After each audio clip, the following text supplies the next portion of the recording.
নমস্কাৰ বন্ধু বান্ধৱীসকল শিক্ষাগত তথ্য চেনেলটোলৈ আপোনালোক সকলোকে পুনৰবাৰ স্বাগতম জনাইছো। আজি আমি ইংলিছ গ্ৰামাৰৰ এইটো খণ্ডত আলোচনা কৰিম পাষ্ট টেন্সৰ বিষয়ে।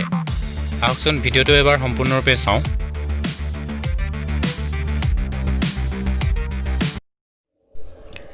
পাষ্ট টেন্স অতীতত হোৱা যিকোনো কামকে বা কথা অৰ্থাৎ যিবোৰ বাক্যই কোনো এটা কাম অতীততে হোৱা বুজায় তেনেবোৰ বাক্যক পাষ্ট টেন্স বা অতীতকাল বুলি কোৱা হয়।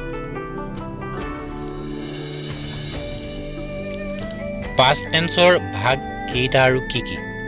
পাষ্ট টেন্সৰ ভাগ হ'ল চাৰিটা। প্ৰথমটো হ'ল পাষ্ট ইনডেফিনিট টেন্স বা simple past tense, past continuous tense, past perfect tense আৰু পাষ্ট পাৰফেক্ট কণ্টিনিউৱাছ টেন্স। এই চাৰিটা হ'ল পাষ্ট টেন্সৰ ভাগ। পাষ্ট ইনডেফিনিট বা সিম্পল পাষ্ট টেন্স কাক বোলে? কোনো এটা কাম অতীততে হোৱা বুজালে আৰু বৰ্তমানৰ লগত তাৰ কোনো সম্পৰ্ক নাথাকিলে তেনেবোৰ ঘটনা বা কামৰ বাক্যক পাষ্ট ইনডেফিনিট বা সিম্পল পাষ্ট টেন্স বুলি কোৱা হয়। পাষ্ট ইনডেফিনিট টেন্সৰ গঠন সাবজেক্ট আহিব, তাৰপিছত মেইন ভাৰ্বৰ পাষ্ট ফৰ্ম আহিব, তাৰপিছত আহিব অবজেক্ট। যদি মেইন ভাৰ্ব নাথাকে সাবজেক্ট আহিব, তাৰপিছত বি ভাৰ্ব আহিব, তাৰপিছত আহিব অবজেক্ট। এতিয়া চাওঁ হওক ইয়াৰ উদাহৰণ। মই যোৱাকালি বজাৰলৈ গৈছিলোঁ। I went to the market yesterday. ইয়াত আহিলে সাবজেক্ট I, মেইন ভাৰ্বৰ পাষ্ট ফৰ্মটো আহিলে went আৰু অবজেক্ট আহিলে to the market yesterday। এই বাক্যটোত বৰ্তমানৰ লগত কোনো সম্পৰ্ক নাই। এই বাক্যবোৰ অতীততে হৈ যোৱা কামক বুজাইছে। এতিয়া চাওঁ আনটো উদাহৰণ। মই কলমটো হেৰুৱালোঁ। I lost my pen। Subject আহিলে I, মেইন ভাৰ্বৰ পাষ্ট টেন্স আহিলে lost আৰু অবজেক্ট আহিলে my pen।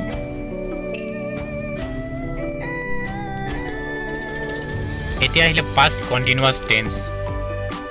কোনো এটা কাম অতীততে হৈ থকা বা চলি থকা বুজায় তেনেবোৰ কাম বা ঘটনাৰ বাক্যক পাষ্ট কণ্টিনিউৱাছ টেন্স বুলি কোৱা হয়। অৰ্থাৎ অতীতত কোনো এটা কাম চলি আছিল বা চলি থকা বুজায় তেনেবোৰ টেন্স পাষ্ট কণ্টিনিউৱাছ টেন্সত পৰে। পাষ্ট কণ্টিনিউৱাছ টেন্সৰ গঠন সাবজেক্ট আহিব, তাৰপিছত আহিব বি ভাৰ্ব ৱাজ ৱেৰ, তাৰপিছত আহিব মেইন ভাৰ্ব, তাৰপিছত যোগ হ'ব ING, তাৰপিছত আহিব অবজেক্ট। এতিয়া চাওঁ আহকচোন ইয়াৰ উদাহৰণ। পাষ্ট কণ্টিনিউৱাছ টেন্সৰ উদাহৰণ হ'ল তুমি কালি ৰাতিপুৱা পঢ়ি আছিলা। You were reading in the yesterday morning. Subject আহিলে ইউ, বি ভাৰ্ব আহিলে ৱেৰ, মেইন ভাৰ্ব আহিলে ৰিড, তাৰ লগত ING যোগ হৈছে, অবজেক্ট আহিলে ইন দ্য য়েষ্টাৰডে মৰ্ণিং। তাৰপিছৰটো হ'ল কালি ৰাতিপুৱা বৰষুণ দি আছিল। It was raining in the yesterday morning. Subject আহিলে ইট, বি ভাৰ্ব আহিলে ৱাজ, মেইন ভাৰ্ব আহিলে ৰেইন, তাৰ লগত ING যোগ হৈছে, অবজেক্ট আহিলে ইন দ্য য়েষ্টাৰডে মৰ্ণিং। এই কামবোৰ অতীততে হৈ থকা বা চলি থকা বুজায়, গতিকে এইবোৰ বাক্য পাষ্ট কণ্টিনিউৱাছ টেন্সত লিখিব লাগে। এতিয়া আহিলে পাষ্ট পাৰফেক্ট টেন্স। অতীতত দুটা কাম হৈ থকা বুজালে তেনে বাক্যবোৰক পাষ্ট পাৰফেক্ট টেন্স বোলে। অৰ্থাৎ অতীতকালত যদি দুটা কাম হৈ থকা বুজায় তেনেবোৰ টেন্স বা বাক্যক পাষ্ট পাৰফেক্ট টেন্সত লিখা হয়। পাষ্ট পাৰফেক্ট টেন্সৰ গঠন সাবজেক্ট আহিব, তাৰপিছত আহিব বি ভাৰ্ব হেড, তাৰপিছত আহিব past participle of main verb, main ভাৰ্বটো পাষ্ট পাৰ্টিচিপল ফৰ্মত হ'ব লাগিব, তাৰপিছত আহিব অবজেক্ট। এতিয়া চাওঁচোন আহক ইয়াৰ উদাহৰণ কিছুমান। ৰাম অহাৰ আগতেই ৰহিম গ'ল। Rahim had gone before Ram came. Subject আহিলে ৰহিম, বি ভাৰ্ব আহিলে had, main verb in past participle আহিলে গন, অবজেক্ট আহিলে বিফৰ ৰাম কেইম। তাৰপিছত আছে আমি গৈ পোৱাৰ আগতেই বাছখন গুচি গ'ল। The bus had left before we reached. ইয়াত সাবজেক্ট হ'ল দ্য বাছ, বি ভাৰ্ব হ'ল হেড আৰু মেইন ভাৰ্বৰ পাষ্ট পাৰ্টিচিপল ফৰ্মটো হ'ল লেফ্ট আৰু অবজেক্ট হ'ল বিফৰ উই ৰিচ্ড। ইয়াৰ পিছত আছে past perfect continuous tense.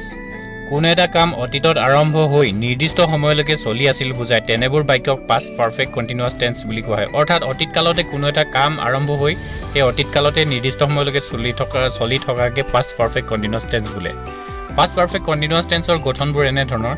Subject আহিব, তাৰপিছত আহিব বি ভাৰ্ব হেড, তাৰ লগত বিন যোগ হ'ব, তাৰপিছত আহিব মেইন ভাৰ্ব, তাৰ লগত ING যোগ হ'ব, তাৰপিছত আছে অবজেক্ট। এতিয়া ইয়াৰ কিছুমান উদাহৰণ চাওঁ আহকচোন।